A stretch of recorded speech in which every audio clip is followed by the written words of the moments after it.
In today's episode, I went to visit climate justice activist Francis Fox. Francis is founder, UK director, and international outreach coordinator for Climate Live. Francis is also festivals coordinator for the UK Student Climate Network and helps organise international campaigns with Fridays for Future.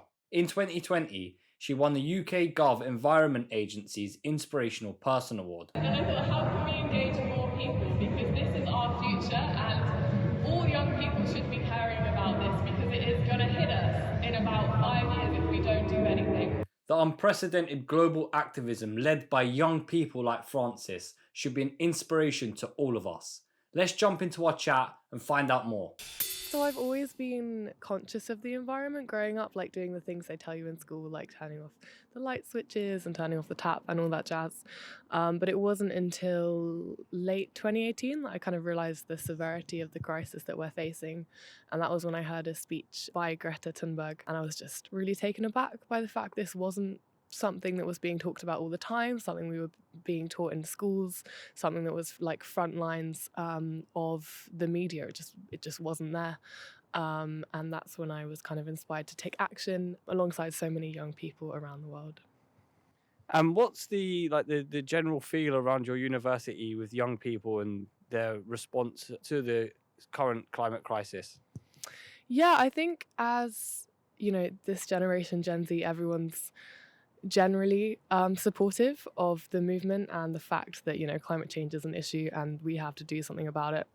And, lots of people have been going to the protests and all that stuff, which is great. There's definitely more that can be done here in terms of action at the university and by students and by the university itself. There is a lot happening. UEA prides itself on being, super eco, but it's definitely not, it's not all the way there. There's a lot more to go. What do you think we could do to kind of encourage more people to change their view? I really believe in harnessing culture. So I really think the arts and music is the way to go in terms of engaging more people. Obviously, the movement's been going for decades, but the kind of resurgence of the movement in terms of Extinction Rebellion and the youth climate strikes has been really the past few years. So, everyone's heard of it. People that want to go to a protest will have probably gone. And now, action still isn't being taken in line with the science. So we need more voices, more people engaged. So we need different strategies. And I think music and, artists and people that people love listening to, getting involved and talking about this, and through the arts, so powerful way of reaching people, like films. There's been a recent film with Leonardo DiCaprio that had the kind of messaging of the climate crisis, which got through to a lot of people.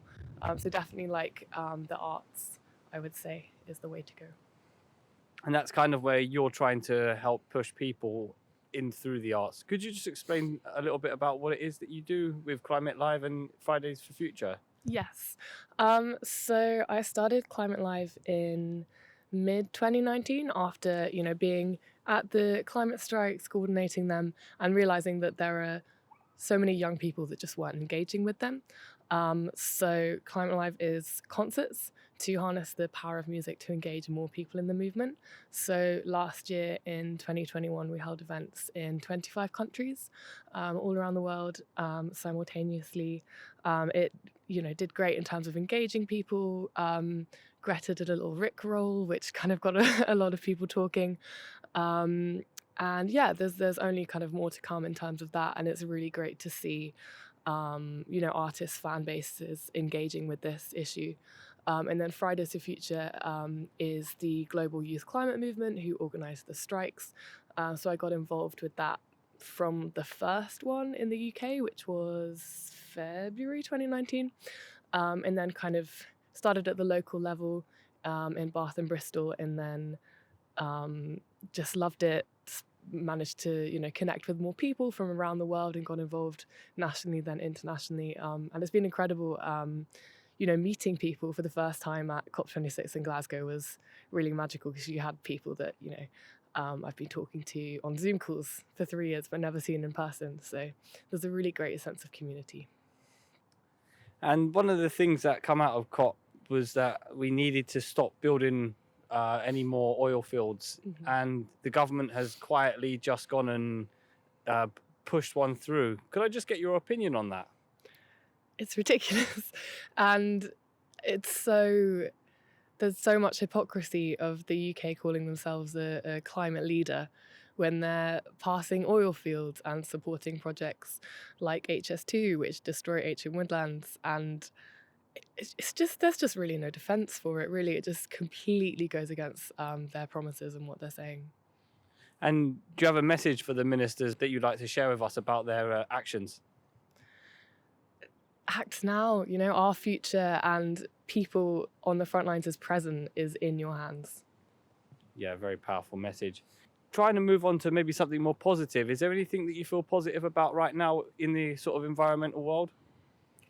I'm very excited about mobilization plans towards COP27. There's lots happening. The conference is in Egypt, which is very exciting. So there's a lot of mobilization from grassroots groups in Africa, kind of focusing on getting more people over there engaged. And yeah, there's various plans coming together, and it's all very exciting. Very exciting. And what's next for you? Doing university at the moment, and then this summer, Climate Live UK has some plans at festivals to kind of go around and engage people. I don't know if I can really say too much, but we'll be there, and you'll see us if you go to any of the major festivals this summer. Wicked. I look forward to seeing you at some. And just before we wrap up, could I get a book recommendation off you, please? Ooh, I would say All We Can Save. It's just a really good take on climate justice and a good kind of introduction to that.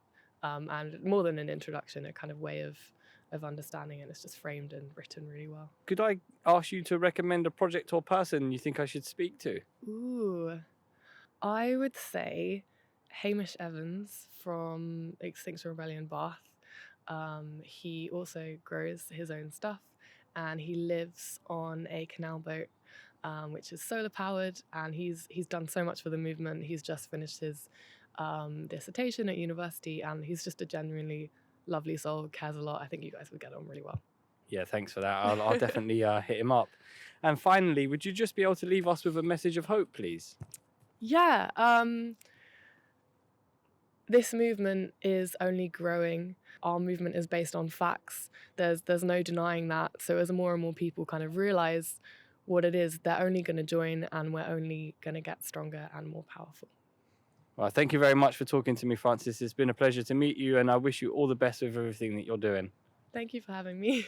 That's it for our first ever episode of the Mitch Grows Show. I'd love to hear your feedback and opinions, so drop me a message down in the comments. Don't forget to subscribe and smash the like button. This is a place where we can learn and grow together. Peace and love.